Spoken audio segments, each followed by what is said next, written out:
Senhor Presidente da Assembleia, Senhor Vice-Presidente do Governo, Senhoras e Senhores Deputados, madeirenses e porto-santenses. A política é a arte do possível e é um meio para realizar o bem comum por via de medidas concretas que melhorem a vida dos cidadãos, das famílias e das empresas. É este o caminho que tem sido trilhado pelo CDS, onde é governo e também onde é oposição. Em Santana, no Funchal, na Ponta do Sol, em Lisboa e na região, nas Assembleias Municipais, na Assembleia da República e nesta Assembleia Legislativa, o CDS demonstrou a sua capacidade de diálogo com todas as forças políticas que connosco quiseram negociar a bem das populações. No momento em que as pessoas estão desencantadas com a política e com os políticos, numa altura em que muitos não acreditam nos partidos e nos governos, porque muito se promete e pouco se cumpre, porque se desmente a palavra dada e porque se falta ao compromisso assumido, temos que fazer um enorme esforço, um árduo trabalho para falar menos e fazer mais, e para devolver a credibilidade à política e à governação. A não ser assim, continuarão, quem sabe também se por estas bandas, a crescer o radicalismo e a impor-se o populismo, que acabam sempre, tragicamente, como se viu na Venezuela e como se está a ver perigosamente em alguns países europeus. O CDS acredita que só a política com utilidade pode refazer a esperança dos cidadãos nos seus eleitos. As pessoas estão fartas dos governos arrogantes e das oposições bota abaixo. As pessoas querem os seus problemas resolvidos e a sua vida melhorada. Foi por isso que encetámos um processo negocial com o Governo Regional na elaboração deste orçamento para o próximo ano, apresentando um conjunto de propostas e medidas tendentes a atacar os problemas sociais, aliviar os impostos das famílias e das empresas e contribuir para o crescimento económico e para a criação de emprego. Não foi a primeira vez que o fizemos, mas foi a primeira vez que encontramos receptividade de um governo do PSD para negociar. Sinal dos tempos? Talvez. Mas ainda assim, um bom sinal, um sinal que o CDS registra. Este não é o orçamento do CDS, longe disso, mas é um orçamento mais próximo das ideias desde sempre defendidas pelo CDS. Daí a nossa abstenção. No orçamento do Estado, o CDS garantiu a redução da taxa de juros da dívida da Madeira, o que representou e vai representar uma poupança anual à volta de 7 milhões de euros. E empenhou-se no reforço do apoio financeiro da República à construção do novo hospital. No orçamento que daqui a pouco vamos votar, o CDS conseguiu uma redução do IRC para as empresas em 1 ponto percentual e uma redução de 16% para 13% da tributação da matéria coletável das pequenas e médias empresas, assim como concertou com o Governo um alívio no IRS para os cidadãos de menores rendimentos e para as famílias de classe média. Propusemos e foi aceite a redução drástica dos preços dos passos nos transportes terrestres, uma medida de grande alcance social que vai beneficiar milhares de madeirenses, tendo ficado aprovado um passo urbano de 30 euros e o interurbano de 40 euros, o que vai permitir uma poupança significativa ao orçamento das famílias de menores recursos. Assim como valorizamos a decisão do Governo Regional de reduzir o preço das creches em 40% e a criação do kit bebé, medidas de incentivo à natalidade. Significativo foi também ter ficado no orçamento, por proposta do CDS, que o Governo, as empresas públicas e as instituições particulares de solidariedade, apoiadas pela região, darão preferência aos produtos agrícolas regionais nas suas aquisições para os hospitais, lares e escolas, o que pode representar um estímulo importantíssimo para o setor primário regional. O CDS não tem problemas em declarar o que este orçamento tem de bom. Só é pena que o Governo e a maioria PSD não reconheçam aquilo que ele tem de menos bom ou mesmo de insuficiente. Daí também a nossa abstenção. Propusemos uma descida de 1% percentual nas 3 taxas do IVA, uma redução mais acentuada do IRC para a Costa Norte e para o Porto Santo, uma baixa no imposto sobre os combustíveis e no gás, mas tal não foi aceito. Queríamos uma verba de 10 milhões de euros para a promoção turística em vez dos 8 milhões inscritos e o compromisso do Governo na procura de uma terceira companhia aérea para a Madeira, mas tal foi recusado pelo PSD. Desejávamos uma redução da fatura portuária por via de um regime de licenciamento concorrencial no Porto do Caniçal e o fim da taxa de uso portuário para as importações, mas tal não foi aprovado pela maioria. Acreditávamos ser possível reduzir as listas de espera de cirurgia através da consignação de uma verba de 6 milhões de euros para os doentes serem intervencionados em hospital público ou privado, na Madeira ou no continente, mas a proposta foi chumbada, bem como outra que previa a afetação de 1,5 milhão de euros para que todas as crianças da região tivessem médico de família no próximo ano.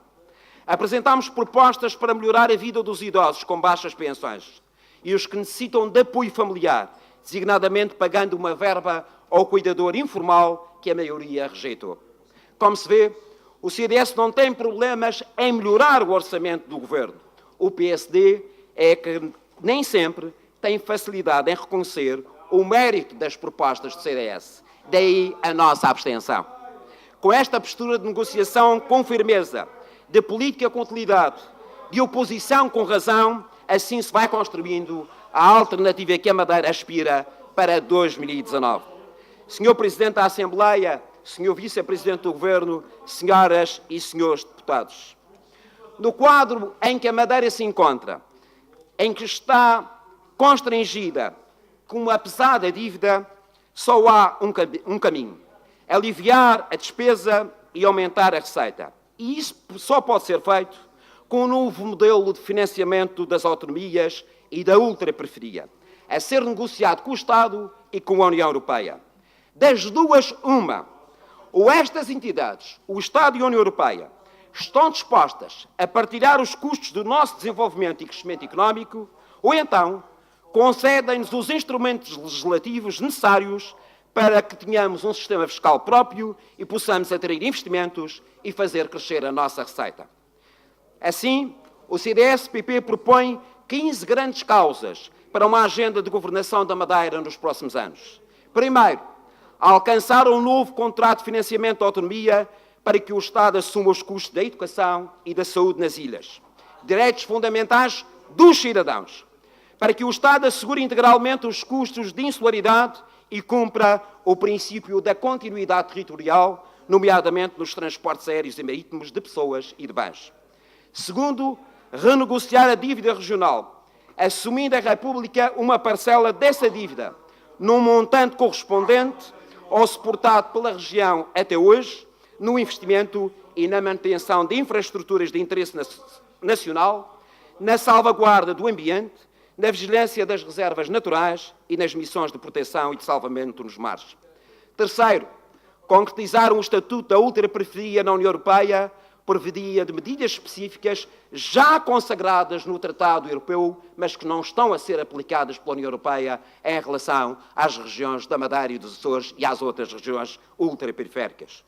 Quarto, rever a Lei de Finanças das Regiões Autónomas para criar um sistema fiscal próprio a médio prazo e, desde logo, partir para uma redução gradual de 30% no IVA e no IRC e de 20% no IRS, baixando os custos de contexto, como os dos transportes, portos, combustíveis, energias e comunicações, que permita dar competitividade às nossas empresas, aumentar as exportações, manter os centros de decisão económicos nesta região e assegurar melhores rendimentos e poupanças aos madeirenses e porto-santenses.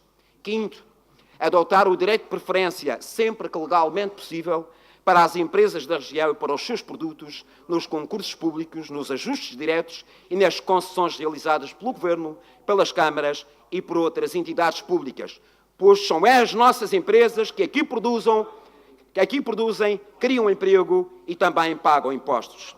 Sexto, promover um acordo de concertação social para o crescimento e o emprego, de médio prazo, visando uma política de remunerações indexadas à produtividade, uma mais justa redistribuição da riqueza por via fiscal e das remunerações, com revalorização da classe média e com melhoria dos salários dos jovens que entram no mercado de trabalho.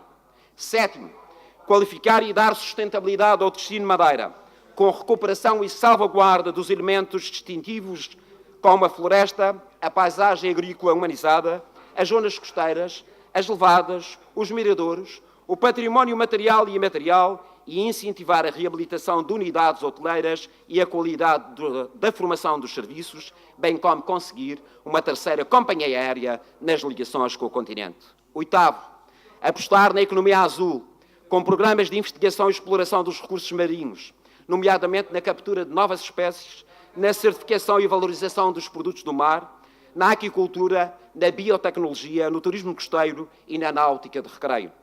Nono, reforçar a prioridade na educação, estabelecendo medidas e metas claras para a redução drástica do insucesso, do absentismo e do abandono escolar. Décimo, refundar o Serviço Regional de Saúde, modernizando-o por via do reforço da medicina e da enfermagem familiar e dos cuidados prestados pelos centros de saúde, da melhoria e suficiência de meios humanos e materiais dos serviços hospitalares e da construção do novo hospital, da extensão da rede de cuidados continuados a todo o arquipélago e da revalorização das classes profissionais do setor da saúde. 11º, integrar as políticas de saúde e de segurança social por forma a que a esperança de vida corresponda à mais qualidade de vida, reforçando os apoios aos idosos e consignando o Hospital da Cruz de Carvalho à rede de cuidados continuados após a conclusão da nova unidade hospitalar. 12º, estabelecer um verdadeiro programa de combate à pobreza e à exclusão, com metas e prazos em articulação e ação com todos os departamentos do Governo, as câmaras, juntas de freguesia, empresas, instituições particulares de solidariedade, escolas e paróquias. 13º, valorizar a família como uma política integrada que incentiva a natalidade, promova a conciliação entre trabalho e vida familiar, apoie a formação das crianças e dos jovens e estimule uma velhice digna dos idosos nas suas casas. 14º, ordenar e planear o território, usar os instrumentos fiscais e de incentivos ao investimento privado e ao emprego e proceder à instalação de equipamentos públicos, tendo como um dos objetivos fundamentais o desenvolvimento integral da Ilha do Porto Santo e o repovoamento dos concelhos do norte da Madeira. 15º, investir em obras públicas e só em obras públicas com retorno económico e social. Reformar a administração pública através de um plano de desburocratização de processos e de serviços, com deslocalização de direções regionais e departamentos para fora do Funchal e descentralizar também competências que são hoje do Governo e que podem ser concedidas às câmaras municipais. Senhores deputados, Senhor Vice-Presidente, estas são apostas e medidas decisivas, absolutamente decisivas, para iniciar um novo ciclo de desenvolvimento com mais crescimento económico, melhor emprego e criação de riqueza para ser distribuída com justiça social. Senhor Vice-Presidente, senhoras e senhores deputados, se há coisa que este debate mostrou foi que entre o eleitoralismo facilitista do PSD, consubstanciado num plano de investimentos, de promessas que sabe que não vai poder cumprir, e o populismo irresponsável das políticas do bota abaixo e das propostas demagógicas das diversas esquerdas, em particular do Partido Socialista, há um outro caminho. O caminho do CDS, o caminho do realismo, o caminho do trabalho, o caminho rumo à alternativa. É esse caminho de política com utilidade, de política com negociação, onde o mais importante é fazer, em vez de destruir, que o CDS vai percorrer com esperança e com responsabilidade. Nós somos a mudança que o povo deseja. Esse é o nosso desafio e vamos vencê-lo em 2019.